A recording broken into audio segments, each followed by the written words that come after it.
Hi, good afternoon. Thanks for having me. I appreciate it. Well, as the title is, what in China do as the Chinese do? Why I left my comfort zone behind. Pretty corny title, but you'll see.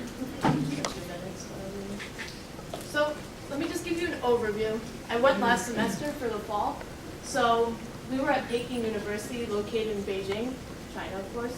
And they have two tracks. Non-immersion track, where you take classes in English and have an internship, or immersion, which is basically signing a language pledge, and you just, as it says here, no speaking English Monday through Friday. You had 5 Chinese language classes every day, 2 quizzes daily, weekly exams in speaking and reading / writing skills, and on top of that, you were going to live with a Chinese teacher to make sure you followed the pledge. Basically, yeah. So,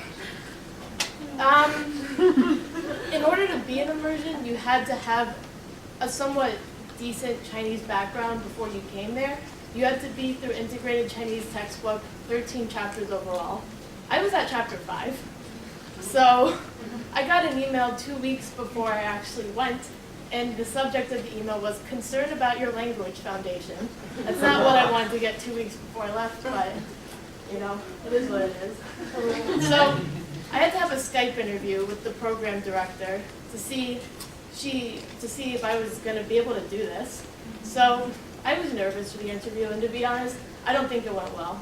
But this is her response, and I'm just going to read the whole email because I think it reflects a lot of what I was about to get myself into. So she writes, "Dear Marina, it was great to have an interview with you yesterday. I saw your passion for learning Chinese, and I talked to my colleagues. Due to your Chinese foundation, you will be behind at least in the first couple of weeks or the first month. It will be very frustrating, but your passion and multi-language background will be very helpful. So you could catch up gradually if you be patient, don't complain, and really try your best." Yeah, no promises on the complaining part. "It will be a big challenge, so it's up to you. If you really want to take this challenge, please be ready for the frustration. Prepare yourself better by reviewing what you have learned and studying the rest of your textbook on your own before your departure. If you don't want to face these difficulties, just let me know, and I'll switch you into the non-immersion track." Oh my God.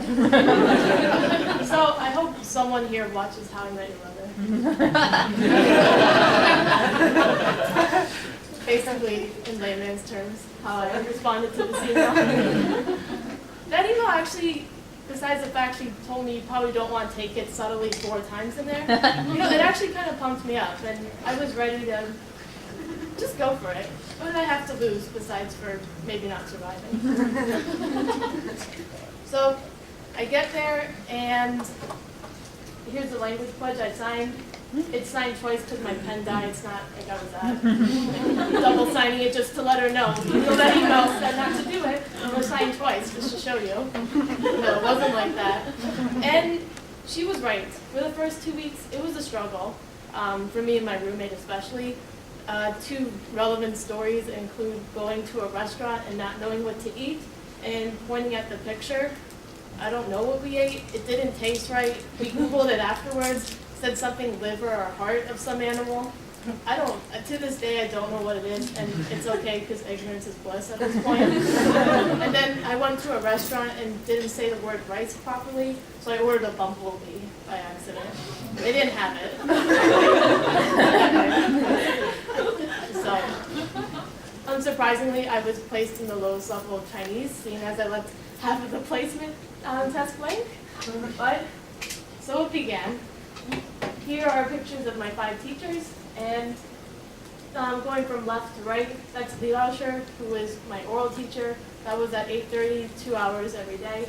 15-minute spoken class with Chen Laosher, and that's who I actually live with. Then another 40-minute one-on-one with Wei Laosher, followed by lunch, and then a 2-hour reading, speaking, and writing class with Tai Laosher. That was our class of 3 people. And then at the end of the day, about 40 minutes for a drill class with Shi Laosher. And then mountains of homework to go with that. So I'm from Washington, D.C., and I work in a hotel that's actually right next to the Chinese embassy. So the summer before I went, I was being more nosy than I normally am, and every time we had a Chinese guest, I asked where they're from, what they recommend for me since I'm going in here with no idea. So I actually met a guest who's my age, and she was going to be a student at Peking, where I was studying abroad. So we exchanged information, and the first night that I got there, she took me out to dinner. She took me, actually both of us, my roommate out to dinner, and she became one of my best friends there, and she took me sightseeing. And her father's company hosted a mid-autumn festival party. That's where you eat all the moon cakes. So I went to that. I had a really nice dinner. They were talking about neuropsychology, and I don't understand that in English. So that dinner, I was pretty quiet during dinner, but that's okay. And then this was the turning point of my trip. We had a homework assignment where we had to interview Chinese people about what they thought of festivals and their opinion. And I interviewed some students who went to my school. Well, she did, not like business friends. And they wanted to meet me more after the interview, and they asked me out to lunch on a Saturday. That's one of my English speaking days, that's sacred. So I was like, I was really nervous. I didn't want to do it, to be honest, at first, because I was about to go out with two people I really didn't know, have to speak Chinese all day. What if my Chinese was so bad we're just staring at each other all day? I wasn't really ready for that discomfort, but I sucked it up and I went out with them and had the best day ever. Seriously, we went and had pizza together. It was just so much fun. So that was the turning point of my trip, where I gained the confidence to go out and do something I didn't really want to do. And I made other friends. We played badminton together. I befriended the Dairy Queen workers across the street from my university. I really like ice cream. It was a really good friendship. I even developed friends whose motor and speech skills are not quite developed. Then I actually won a speech contest that our program hosted. So I think I was against 15 other people. So then after that, we took our final exams, took a 2-week study trip. We went to Xi'an, Tibet for a few days, Luoyang. That's the Patala Palace, and that's another friend I made in Sichuan, Chengdu from Panda Bear. But basically my concluding thoughts are, if I didn't leave my comfort zone or sign this language pledge, this experience would have been completely different. Not in a bad way, but I just feel like I wouldn't have enjoyed it as much as far as personal growth goes. I pushed myself to meet friends because I felt like with the language pledge, what's the point of talking in Chinese with Americans when I can just talk with Chinese people in their language? I didn't go all the way to China to make American friends. So basically, if you have the chance to do a language pledge, do it. Get uncomfortable. I mean, look at me. I went from the girl who was ordering bumblebees in restaurants and eating ungodly animal parts I don't want to know, to someone who went up there, gave a speech, ended up winning the contest.